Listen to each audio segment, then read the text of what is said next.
Not the best news ever out of the Brew City, as a Brandon Woodruff velocity drop-off, tabbed dead arm, led to some cause for concern. Next thing you know, the righty exits the game against the Arizona Diamondbacks. While Pat Murphy didn't want to call it a serious injury quite yet, he mentioned Woodruff may be recovering for quite some time. So, it's time we look at different viable options who could take his spot in the short and long term.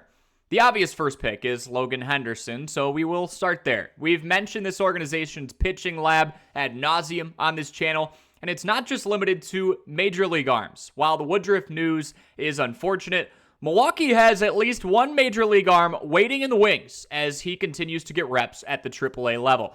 And I say he's a major league arm because, look, the guy has done this before. The 2021 fourth-round pick has a 3-0 career record in the majors with a 2.30 earned run average and 36 strikeouts over just 27 and a third innings pitched.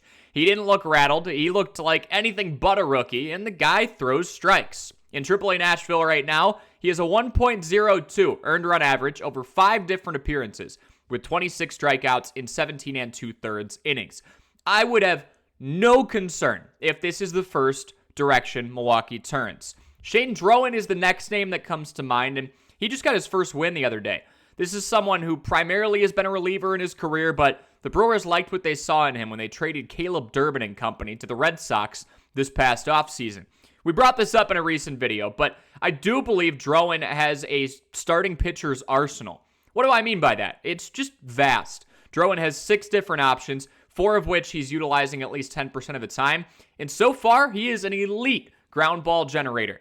At 27 years old and as a rookie, this would be quite the baptism by fire for Drohan, but so far his stuff has played, and he's prevented opposing hitters from making hard contact, which is kind of the name of the game here.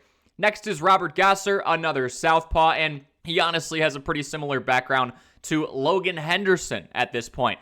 We're talking about somebody who has a handful of big league starts under his belt. He's rocking a mid-twos major league ERA, more of a pitch-to-contact guy, but he's just essentially been waiting in Nashville, hoping for a chance to come back up and prove himself, and if push comes to shove, he may get that chance again. This is somebody who has developed a much better K per 9 mark in the minors. He does have an 11 strikeout performance from early on in the Nashville Sound season to his name. He's pretty reliant on a 3-pitch mix, those being the sweeper, which he used more than anything in 2025. Then it's a low 90s 4-seam fastball, a sinker that breaks off of that as well. You have the changeup and cutter used once in a great while. It's small semantics, but if Murphy made this move at any point, he'd be trading a righty in Woodruff for a lefty in Gasser. Do with that information what you will. Another option, if this dead arm thing doesn't last too long, is just to go to a bullpen game format. We saw this strategy down the stretch with Aaron Ashby in the playoffs. They used him in the form of an opener, but that isn't very sustainable. You want to save your high leverage arms for those scenarios. Quentin Priester's out there. Nestor Cortez is an option in free agency.